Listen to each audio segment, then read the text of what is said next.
नमस्कार दोस्तों, मेरा नाम है शिखर और स्वागत है आप सभी का हमारे यूट्यूब चैनल शिखर स्टडी पॉइंट पर। दोस्तों, इस वीडियो में हम देखने वाले हैं उत्तराखंड के इतिहास से संबंधित महत्वपूर्ण प्रश्नों को।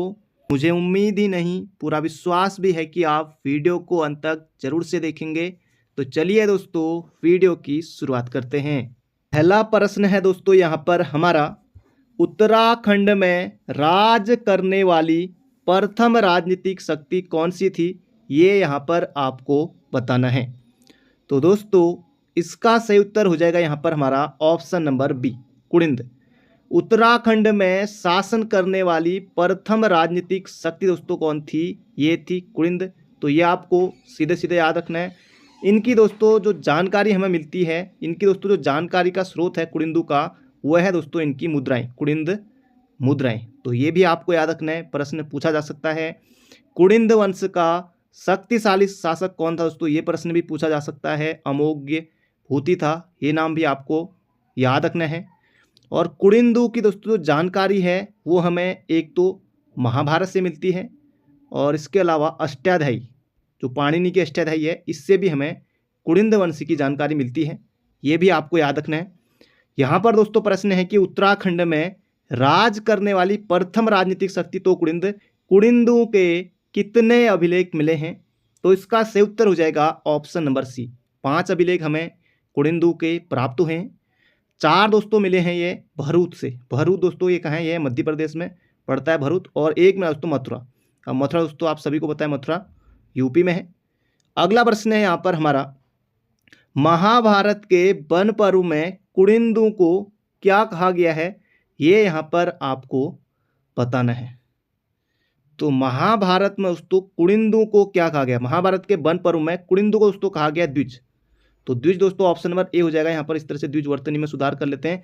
तो द्विज दोस्तों कहा गया है कुड़िंदों को। और कुड़िंद नरेश, जो दोस्तों कुड़िंद राजा थे, कुड़िंद जो नरेश थे, उनको कहा गया है द्विश्रेष्ठ। ये भी आपको याद रखना है। कुड़िंदू को दोस्तों अगर आएगा तो कुड़िंदू को क्या कहा गया है, महाभारत के वन पर्व में द्विज कहा गया है। और कुड़िंद नरेशु को दोस्तों क्या कहा गया है, ये आएगा तो तब आप बताएंगे द्विज श्रेष्ठ, क्योंकि दोस्तों ये प्रश्न एग्जाम में पूछा गया है, इसलिए आपको याद रखना है। अगला प्रश्न यहाँ पर हमारा, कुमाऊं क्षेत्र का सर्वाधिक उल्लेख किस पुराण में मिलता है। स्कंद पुराण। अब पुराण दोस्तों अगर ऑप्शन देखें तो पुराण तो सिर्फ यहाँ पर ऑप्शन के अनुसार एक ही में लगा हुआ है, स्कंद पुराण। बाकी ऋग्वेद, अष्टाध्यायी, राजतरंगिणी। तो पुराण दोस्तों प्रश्न से दोस्तों देखिए यहाँ पर पुराण पूछा है तो स्कंद पुराण आप टिक कर सकते हैं। तो कुमाऊं क्षेत्र का सर्वाधिक उल्लेख दोस्तों ये मिलता है हमें किसमें, स्कंद पुराण के मानस खंड में। ये आपको याद रखना है। राजतरंगिणी दोस्तों एक कल्हण की है। अष्टाध्यायी दोस्तों पाणिनि। ऋग्वेद में दोस्तों जो ऋग्वेद है, उत्तराखंड का प्रथम उल्लेख हमें किसमें मिलता है, ये मिलता है ऋग्वेद में। ये प्रश्न भी पूछा जा सकता है। और एक ये प्रश्न भी पूछा गया था कि बौद्ध साहित्य की पाली भाषा में उत्तराखंड के लिए किस शब्द का प्रयोग किया गया है, ये है दोस्तों हिमवंत। ये भी आपको याद रखना है। तो यहाँ पर पूछा गया है कि सर्वाधिक उल्लेख कुमाऊं का किस पुराण में मिलता है, स्कंद पुराण। अगला प्रश्न है यहाँ पर हमारा, अपने अंतिम समय में लक्ष्मण जी ने कहाँ तपस्या की थी। तो इसका सही उत्तर हो जाएगा दोस्तों यहाँ पर हमारा, अंतिम समय में, अपने अंतिम समय में लक्ष्मण जी ने तपस्या कहाँ की थी, तपोवन में। तपोवन में, ये आपको याद रखना है। और भगवान राम ने दोस्तों कहाँ तपस्या की थी, ये की थी देवप्रयाग में। तो दोनों आपको याद रखने हैं। तो इसका सही उत्तर हो जाएगा ऑप्शन नंबर डी। अगला प्रश्न है, बाणासुर की राजधानी कहाँ थी, ये आपको यहाँ पर बताना है। तो बाणासुर की राजधानी दोस्तों जोशीमठ या ज्योतिषपुर। तो ऑप्शन नंबर बी हो जाएगा इसका बिल्कुल सही उत्तर। बाणासुर की राजधानी कहाँ थी, ज्योतिषपुर या जोशीमठ, ऑप्शन नंबर बी। अगला प्रश्न है, चांदपुर गढ़ी का दोस्तों कौन था, कनकपाल। अगला प्रश्न है यहाँ पर हमारा, उत्तराखंड में बौद्ध धर्म का सर्वाधिक प्रचार प्रसार किनके समय हुआ, ये यहाँ पर आपको बताना है।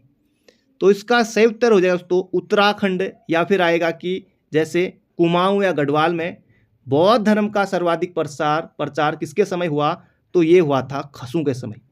तो ऑप्शन नंबर डी हो जाएगा इसका सही उत्तर। किरात के बाद दोस्तों, जो किरात है ऑप्शन नंबर 1, किरात के बाद दोस्तों उत्तराखंड में कौन आए थे, खस आए थे। और महाभारत के दोस्तों जो महाभारत का युद्ध हुआ था, महाभारत में दोस्तों ये खस लोग कौरवों की तरफ से लड़े थे। ये लोग खस लोग जो थे कौरवों की तरफ से दोस्तों ये लोग लड़े थे महाभारत के युद्ध में। तो इसका सही उत्तर हो जाएगा उत्तराखंड में बौद्ध धर्म का सर्वाधिक प्रचार प्रसार ये हुआ था खसु के समय। अगला प्रश्न है यहाँ पर हमारा, अल्मोड़ा के जाखन देवी मंदिर से किनके निवास की पुष्टि होती है? तो इसका सही उत्तर हो जाए दोस्तों यक्षों की। तो अल्मोड़ा में दोस्तों जाखन देवी मंदिर, और आज तो दोस्तों अल्मोड़ा में इतने साल से रहता हूँ लेकिन दोस्तों अभी भी इस मंदिर में नहीं जा पाया हूँ, तो अब बहुत जल्दी जाना पड़ेगा यहाँ भी। तो अल्मोड़ा के जाखन देवी मंदिर से किनके निवास की दोस्तों पुष्टि होती है? यक्षों की। आपको याद रखना है यक्षगान दोस्तों कर्नाटक का नृत्य है, ये भी आपको याद रखना है। और कुमाऊं में बीनाग या बेरीनाग, कालीनाग, पिंगलनाग, वासुकी नाग दोस्तों यहाँ से नाग जाति के निवास की पुष्टि होती है, ये भी आपने पढ़ा होगा परीक्षावाणी और अन्य किताबों में। तो जाखन देवी से दोस्तों ये मिलती है, किसकी पुष्टि होती है? ऑप्शन नंबर ए हो जाएगा यक्षों की। तो बढ़ते हैं अगले प्रश्न की तरफ। अगला प्रश्न है यहाँ पर हमारा, राजकुमारी ईश्वरा का शिलालेख कहाँ से प्राप्त हुआ है? ये यहाँ पर आपको बताना है। द्वाराहाट से, देवप्रयाग से, गोपेश्वर से या फिर लाखा मंडल से? तो इसका सही उत्तर हो जाएगा दोस्तों यहाँ पर हमारा, राजकुमारी ईश्वरा का शिलालेख मिला है लाखा मंडल से। तो ये आपको याद रखना है, लाखा मंडल का दोस्तों पूरा नाम था मण, ये भी आपको याद रखना है। जौनसार बाबर में स्थित लाखा मंडल से राजकुमारी ईश्वरा का लेख मिला है, और इसके अनुसार दोस्तों यमुना उपत्यका में यदुओं का शासन था, ये भी आपको याद रखना है। अगला प्रश्न है, किस लेख से यह पुष्टि होती है कि कुड़िंद लोग मौर्यों के अधीन थे? जबरदस्त प्रश्न दोस्तों, सीधे सीधे एग्जाम में पूछा जा सकता है। तो किस लेख से यह पुष्टि होती है कि कुड़िंद लोग मौर्यों के अधीन थे? दोस्तों ये हो जाएगा कालसी लेख से। तो ये आपको याद रखना है, कालसी लेख से, बहुत ज़्यादा महत्वपूर्ण है, परीक्षा में पूछा जा सकता है। और कालसी शिलालेख की दोस्तों खोज कब हुई थी? 1860 में हुई थी, मिस्टर फॉरेस्ट ने की थी। तो दोस्तों ये कालसी दोस्तों जो है इसका दोस्तों निर्माण किया था, ये क्या था? कालसी शिलालेख का दोस्तों जो निर्माण किया था ये क्या था? अशोक ने, 257 ईस्वी पूर्व में, ये भी आपको याद रखना, अशोक कालीन है। अगला प्रश्न है, लाखू गुफा की खोज MP जोशी, महेश्वर प्रसाद जोशी द्वारा कब की गई? दोस्तों ये प्रश्न कई बार दोस्तों देख चुके हैं हम, आप सभी को बिल्कुल याद है, बिल्कुल रटा हुआ है सभी को। तो इसका सही उत्तर हो जाएगा 1968 में MP जोशी के द्वारा। सीधे सीधे दोस्तों प्रश्न बनता है एग्जाम में। लाखू गुफा सुयाल नदी के तट पर है, सुयाल नदी या सालबनी नदी, तो ये आपको याद रखना है। बढ़ते हैं अगले प्रश्न की तरफ। अगला प्रश्न है यहाँ पर हमारा, नीले रंग का प्रयोग कहाँ के चित्रों में किया गया है? बनकोट दोस्तों पिथौरागढ़ में है, फलसीमा अल्मोड़ा, हुडली उत्तरकाशी, किमनी दोस्तों ये चमोली के पिंडर नदी घाटी में है किमनी। तो यहाँ पर पूछा है कि नीले रंग के चित्रों का प्रयोग दोस्तों ये हो जाएगा हुडली में, हुडली उत्तरकाशी। ऑप्शन नंबर सी हो जाएगा इसका बिल्कुल बिल्कुल सटीक उत्तर। किमनी दोस्तों यहाँ से सफेद रंग से चित्रित हथियार और पशुओं के शैल चित्र मिले हैं किमनी चमोली से, पिंडर घाटी में है। तो ये हो जाएगा हुडली, नीले रंग का प्रयोग हुडली में, उत्तरकाशी। अगला प्रश्न है, योग तथा नृत्य मुद्रावली मानव आकृतियां कहाँ से मिली है? योग तथा नृत्य मुद्रावली मानव आकृतियां ये आपको बताना है। बनकोट पिथौरागढ़, हुडली उत्तरकाशी, पेड़साल दोस्तों ये भी अल्मोड़ा में ही है, फलसीमा दोस्तों ये भी अल्मोड़ा में ही है। तो इसका सही उत्तर हो जाएगा फलसीमा अल्मोड़ा से योग तथा नृत्य मुद्रा में मानव चित्र मिले हैं। ऑप्शन नंबर सी हो जाएगा इसका सही उत्तर। उदय शंकर नृत्य एवं नाट्य अकादमी दोस्तों ये भी कहाँ पर है? अल्मोड़ा के फलसीमा में ही है, ये भी आपने पढ़ा होगा। अगला प्रश्न है, कप मार्क्स और सवागार कहाँ से मिले हैं? तो ये यहाँ पर आपको बताना है कप मार्क्स और सवागार कहाँ से मिले दोस्तों। अल्मोड़ा से तो मिले हैं, लेकिन अल्मोड़ा की दोस्तों रामगंगा घाटी से मिले हैं। तो ऑप्शन नंबर ए हो जाएगा इसका बिल्कुल सही उत्तर। पश्चिमी रामगंगा घाटी के नौला जैनल गांव से सवाधानों की खोज दोस्तों किसने की थी? ये की थी यशोधर मठपाल ने। यशोधर मठपाल को दोस्तों उत्तराखंड का वेद व्यास भी कहा जाता है। कुमाऊं की चित्रकला दोस्तों यशोधर मठपाल की पुस्तक है, ये भी आपको सीधे सीधे मोहजवानी याद रखना है। पढ़ते हैं अगले प्रश्न की तरफ। अगला प्रश्न है यहाँ पर हमारा, किमनी गांव के हथियार एवं पशुओं के चित्रों में किस रंग का प्रयोग हुआ है दोस्तों? अभी मैंने आपको बताया था किमनी गांव पिंडर नदी घाटी में है चमोली में, और यहाँ से हल्के सफ़ेद रंग से चित्रित हथियार एवं पशुओं के शैल चित्र मिले हैं। तो हल्के सफ़ेद, तो हल्के सफ़ेद दोस्तों इसका सही उत्तर हो जाएगा ऑप्शन नंबर बी। तो ये आपको याद रखना, हल्का नीला दोस्तों नहीं, हल्के सफ़ेद। अगला प्रश्न है दोस्तों यहाँ पर हमारा, मलारी गांव में गढ़वाल विश्वविद्यालय द्वारा कब शोध किया गया? तो गढ़वाल विश्वविद्यालय के द्वारा दोस्तों मलारी गांव चमोली में है। यहाँ दोस्तों कब शोध किया था? एक तो किया था 1983 में, तो 1983 यहाँ पर ऑप्शन है नहीं। 2001, 1983 और 2001 में किया था, तो ये आपको याद रखना है, मलारी गांव का सर्वेक्षण। अगला प्रश्न है यहाँ पर हमारा, 5.2 किलो का एक सोने का मुखावरण कहाँ से प्राप्त हुआ है? दोस्तों ये हुआ है मलारी गांव से। ऑप्शन नंबर डी हो जाएगा इसका सही उत्तर। सिपरसार डबरा ने दोस्तों 1956 में मलारी में नीति घाटी से, मलारी गांव दोस्तों जो मलारी गांव है ये नीति घाटी में पड़ता है चमोली के, यहाँ से मंडलाकार संवाधानु की दोस्तों खोज की थी सिपरसार डबराल ने। ये प्रश्न भी पूछा जा चुका है परीक्षा में। और जो यहाँ पर प्रश्न है कि 5.2 किलो का सोने का मुखावरण, तो ये भी यहीं से मिला है, ये भी आपको याद रखना है। बढ़ते हैं अगले प्रश्न की तरफ। अगला प्रश्न यहाँ पर हमारा, कुमाऊं में राजपूतों के प्रवेश से पहले किनका प्रभुत्व था? ये यहाँ पर आपको बताना है। तो इसका सही उत्तर हो जाए दोस्तों ऑप्शन नंबर बी, खसू का था। बिल्कुल याद रखिएगा, एग्जाम में पूछा जा सकता है, कुमाऊं में राजपूतों के प्रवेश से पहले खसू का। अगला प्रश्न है दोस्तों यहाँ पर हमारा, कालसी अभिलेख में यहाँ के निवासियों के लिए किस शब्द का प्रयोग हुआ है? तो यहाँ के निवासियों के लिए दोस्तों ये हुआ है पुलिंद, और इस क्षेत्र के लिए दोस्तों कहा गया है अपरांत। तो इसका सही उत्तर हो जाएगा यहाँ के निवासियों के लिए पुलिंद, इसका सही उत्तर हो जाएगा ऑप्शन नंबर ए। अगला प्रश्न है, राजकुमारी ईश्वरा के लाखामंडल शिलालेख के अनुसार यमुना उपत्यका में किसका राज था? दोस्तों अभी मैंने आपको बताया था यदुओं का था, तो इसका सही उत्तर हो जाएगा यादव। ऑप्शन नंबर सी हो जाएगा इसका बिल्कुल सही उत्तर। राजकुमारी ईश्वरा के लाखामंडल शिलालेख के अनुसार यमुना उपत्यका में यादवों का शासन था, सीधे सीधे याद रखिएगा। अगला प्रश्न है, कालसी शिलालेख की खोज मिस्टर जॉन फॉरेस्ट द्वारा कब की गई? दोस्तों ये की गई थी 1860 में। अभी मैंने आपको बताया था, सीधे सीधे दोस्तों प्रश्न पूछा जा सकता है, ये आपको याद रखना है। जो दोस्तों कालसी अभिलेख है ये दोस्तों यमुना और अमलावा के दोस्तों संगम पर है, ये भी आपको याद रखना है, परीक्षा में दोस्तों पूछा जा सकता है, तो याद रखिएगा। बढ़ते हैं अगले प्रश्न की तरफ। अगला प्रश्न है, देवलगढ़ तथा कोलसारी से कौन से लेख प्राप्त हुए हैं? देवलगढ़ और कोलसारी चमोली देवलगढ़ पौड़ी दोस्तों यहाँ से मिले मूर्ति पीठिका लेख। ऑप्शन नंबर बी हो जाएगा इसका बिल्कुल सही उत्तर। सीधे सीधे दोस्तों आपको याद रखना है, परीक्षा में पूछा जा सकता है। अगला प्रश्न है, गोपेश्वर के रुद्रशिव मंदिर के त्रिशूल लेख में किन दो राजाओं के लेख प्राप्त हुए हैं?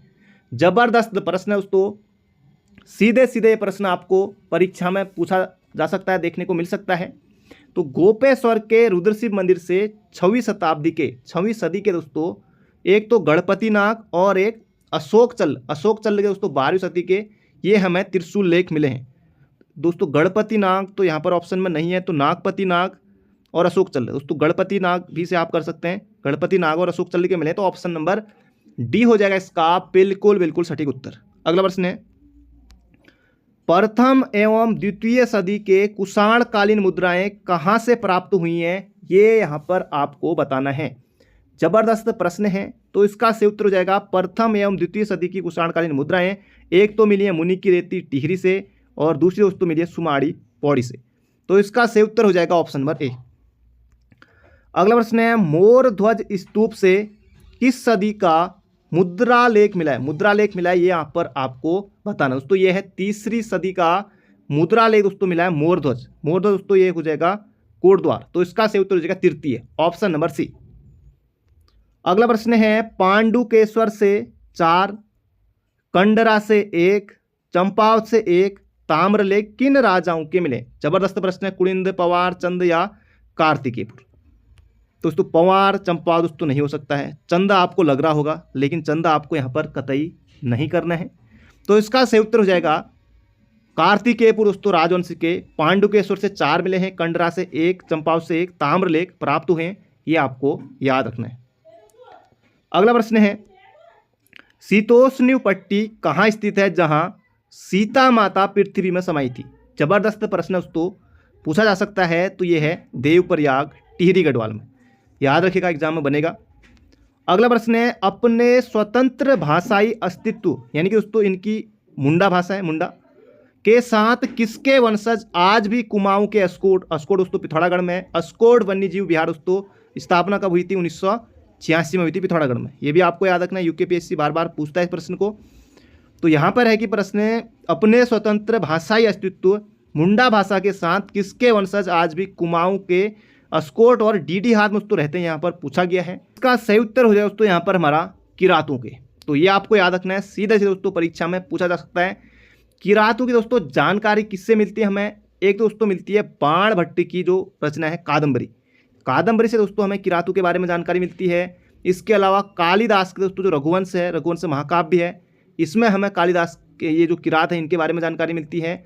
और जॉर्ज ग्रेसन ने दोस्तों किरातों को हिमालय क्षेत्र की प्राचीनतम जनजाति कहा है। तो ये भी आपको याद रखना है, पूछा जा सकता है। तो इसका सही उत्तर हो जाएगा ऑप्शन नंबर सी।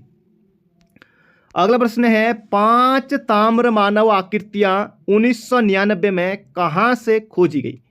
ये यहां पर आपको बताना है। तो दोस्तों इसका सही उत्तर हो जाएगा बनकोट। बनकोट दोस्तों पिथौरागढ़ में, यहां से मिली हैं 5 ताम्र मानव कृतियां 1999 में। तो ये आपको याद रखना है। अगला प्रश्न है, रिबेट कार्नक द्वारा महासम संस्कृति आकृतियों की खोज कब की गई? दोस्तों ये की गई थी द्वाराहाट से। द्वाराहाट में दोस्तों जो चंद्रेश्वर मंदिर है, यहाँ से दोस्तों ये खोजे गए थे 1877 में रिबेट कार्नक के द्वारा। तो इसका सही उत्तर हो जाएगा 1877, ऑप्शन नंबर बी। तो ये आपको याद रखना है। अगला प्रश्न है, उत्तराखंड में पुरातत्व का जनक किसे कहा जाता है? जबरदस्त प्रश्न है दोस्तों। उत्तराखंड में पुरातत्व का जनक कहा जाता है हेनवुड को, ऑप्शन नंबर सी हो जाएगा इसका बिल्कुल बिल्कुल सटीक उत्तर। अगला प्रश्न है, निम्नलिखित में से सुमेलित नहीं है। उत्तराखंड रहस्य दोस्तों जो है यह है शालिग्राम वैष्णव की, बिल्कुल सही है। वसुधारा दोस्तों जो यह है गोविंद प्रसाद नौटियाल की, बिल्कुल सही है। उत्तराखंड तीर्थ दोस्तों ये बालकृष्ण भट्ट की है, बिल्कुल सही है। उत्तराखंड यात्रा दर्शन दोस्तों ये हरिराम धस्माना की दोस्तों नहीं है, ये दोस्तों जहाँ तक मुझे याद है शिव प्रसाद डबराल की है। तो ऑप्शन नंबर डी हो जाएगा इसका बिल्कुल सही उत्तर। अगला प्रश्न है, अजय पाल को किस पुस्तक में गढ़पाल कहा गया है? जबरदस्त प्रश्न है। अजय पाल को किस पुस्तक में गढ़पाल कहा गया है? तो गढ़वाल एनिशिएंट एंड मॉडर्न, इसका सही उत्तर हो जाएगा ऑप्शन नंबर ए पातीराम की ये है। सीधे सीधे प्रश्न परीक्षा में पूछा जा सकता है, तो याद रखिएगा। अगला प्रश्न है, किस ग्रंथ में लिखा है कि वाग देवी का निवास स्थान बद्री आश्रम है? जबरदस्त प्रश्न है, पूछा जा सकता है महाभारत में, पुराण, ऐत्रेय ब्राह्मण या कौशिक ब्राह्मण। तो दोस्तों इसका सही उत्तर हो जाएगा यहाँ पर हमारा वाग देवी का निवास स्थान दोस्तों बद्री आश्रम बताया गया है कौशिक ब्राह्मण में। तो ऑप्शन नंबर ए हो जाएगा इसका बिल्कुल सटीक उत्तर। किस गुफा में चित्रों का मुख्य उद्देश्य सामूहिक नृत्य है? तो इसका सही उत्तर हो जाएगा ऑप्शन नंबर ए लाखू उड्यार। तो लाखू उड्यार दोस्तों अल्मोड़ा में है, MP जोशी ने दोस्तों खोज की थी, ये अभी हमने देखा ही था। अगला प्रश्न है दोस्तों यहाँ पर हमारा, फड़कानौला शिलाश्रय का कौन सा शिलाश्रय आवास के लिए उत्तम है? दोस्तों फड़कानौली और पेड़साल की खोज दोस्तों की थी यशोधर मठपाल ने। फड़कानौली की दोस्तों की थी 1985 में, पेड़साल की थी 1989 में। दोनों डेट दोनों ईयर दोस्तों आपको याद रखने हैं, इनसे प्रश्न बनता है। तो इसका सही उत्तर हो जाएगा यहाँ पर हमारा ऑप्शन नंबर सी तीसरा। अगला प्रश्न है, चित्रकला की दृष्टि से उत्तराखंड की सबसे सुंदर कृति है? तो ये यहाँ पर आपको बताना दोस्तों, ये हो जाएगा ग्वारख्या उड्यार, ऑप्शन नंबर ए ग्वारख्या उड्यार चमोली में। अगला प्रश्न है, ग्वारख्या गुफा का मुख्य विषय है? ये दोस्तों विषय जरूर पूछा जा सकता है परीक्षा में, ये है पशुओं को हाका देकर घेरना, बहुत ज़्यादा महत्वपूर्ण है। ग्वारख्या गुफा का दोस्तों जो मुख्य विषय है वो है पशुओं को हाका देकर घेरना, ऑप्शन नंबर ए। अगला प्रश्न है यहाँ पर हमारा, पश्चिमी रामगंगा घाटी में स्थित नौलाग्राम में 73 कपमाक्स की खोज किसने की थी? जबरदस्त दोस्तों प्रश्न है। तो इसका सही उत्तर हो जाएगा option number B Yashodhar Mathpal ने। सीधे सीधे दोस्तों ये प्रश्न परीक्षा में पूछा जा सकता है, तो याद रखिएगा। MP जोशी ने लाखू गुफा 1968 में, यशवंत कटौज ने दोस्तों की थी नयार घाटी से, ये भी आपको याद रखना है। तो इसका सही उत्तर हो जाएगा ऑप्शन नंबर बी। अगला प्रश्न है, मलारी गांव के समाधान को 1956 में सर्वप्रथम प्रकाश में लाने का श्रेय ज़्यादा दोस्तों अभी मैंने आपको बताया था शिव प्रसाद डबराल चारण को, और दोस्तों ये चारण नाम से जाने जाते हैं। ये प्रश्न भी 3 से लेकर 4 बार अभी तक परीक्षा में पूछा जा चुका है। अगला प्रश्न है दोस्तों यहाँ पर हमारा, कार्तिकेयपुर राजवंश के अब तक कितने अभिलेख मिले हैं। दोस्तों ये प्रश्न पूछा जा सकता है, तो इसका सही उत्तर हो जाएगा ऑप्शन नंबर सी। कार्तिकेयपुर राजवंश से दोस्तों अभी तक 9 अभिलेख मिले हैं। ऑप्शन नंबर सी हो जाएगा इसका सही उत्तर। इनकी लिपि दोस्तों कौन सी थी, ये थी कुटिला, तो ये आपको याद रखना है। बढ़ते हैं अगले प्रश्न की तरफ। अगला प्रश्न है, अब दोस्तों यहाँ पर आपको लगातार कुछ प्रश्न कार्तिकेयपुर राजवंश से संबंधित देखने को मिलेंगे। अगला प्रश्न है, निम्बर किस मत का अनुयायी था। दोस्तों इनमें जैसे जो कार्तिकेयपुर राजवंश है उत्तराखंड का प्रथम ऐतिहासिक राजवंश जिसे कहा जाता है। 300 वर्षों तक दोस्तों इन्होंने शासन किया था। इनमें दोस्तों अलग अलग परिवार हुए, जैसे प्रथम परिवार का संस्थापक कौन था, तो बसंत देव था। वैसे दोस्तों जो निम्बर है ये द्वितीय परिवार का संस्थापक था। तो इसका सही उत्तर हो जाएगा दोस्तों, निम्बर किस मत का अनुयायी था। दोस्तों ये शैव धर्म को मानने वाला था। इसका सही उत्तर हो जाएगा ऑप्शन नंबर सी। अगला प्रश्न है दोस्तों यहाँ पर हमारा, बैजनाथ में मंदिरों का निर्माण किसने कराया था। दोस्तों ये बैजनाथ जो है बागेश्वर में है, और यहाँ दोस्तों मंदिरों का निर्माण कराया था भूदेव ने। तो ये आपको याद रखना है। प्रश्न दोस्तों परीक्षा में पूछा जा सकता है, बहुत ज़्यादा महत्वपूर्ण है, तो याद रखिएगा।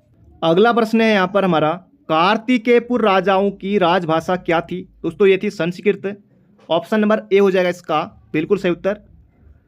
अगला प्रश्न है, कार्तिकेयपुर शासकों के समय उत्तराखंड में किसका पदार्पण हुआ। तो कार्तिकेयपुर राजवंश के समय दोस्तों इनके शासनकाल में आदि गुरु शंकराचार्य आए थे। ऑप्शन नंबर सी हो जाएगा इसका सही उत्तर। आदि गुरु शंकराचार्य दोस्तों ये इष्टगण के समय आए थे। ये भी आपको याद रखना है, इष्टगण के समय आए थे, जो कि कत्यूरी राजवंश का ही था, कार्तिकेयपुर राजवंश का ही था। ये आपको याद रखना। और 820 ईस्वी में दोस्तों इन्होंने केदारनाथ में देह त्यागा था आदि गुरु शंकराचार्य ने। अगला प्रश्न है, जागेश्वर में विमानों का निर्माण किसने किया था। जबरदस्त प्रश्न है। जागेश्वर में दोस्तों विमानों का निर्माण किया था निम्बर ने। बहुत ज़्यादा महत्वपूर्ण है, प्रश्न आ सकता है, तो याद रखिएगा।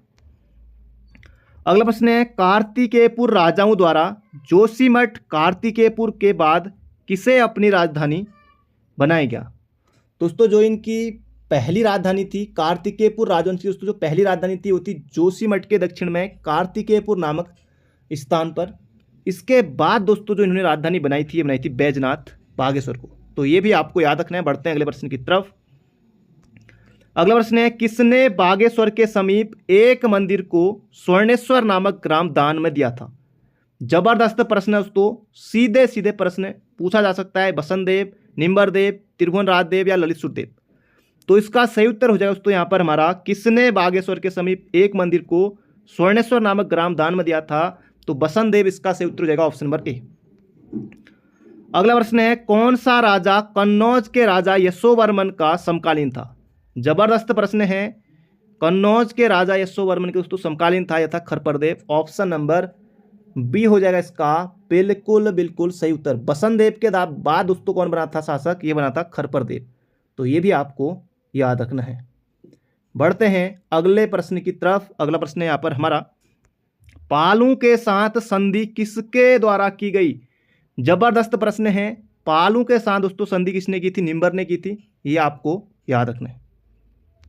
अगला प्रश्न है, वह कौन सा शासक था जिसने पहली बार समस्त उत्तराखंड को एक सूत्र में बांधने का प्रयास किया था। दोस्तों ये हमारा आखिरी प्रश्न है, और इसका सही उत्तर आपको बताना है कमेंट बॉक्स में। देसर देव, इष्टगण देव, शुक्लादित्य या फिर इच्छर देव। तो दोस्तों ये थे आज के हमारे महत्वपूर्ण प्रश्न। बाकी मिलते हैं बहुत जल्दी एक नई वीडियो में।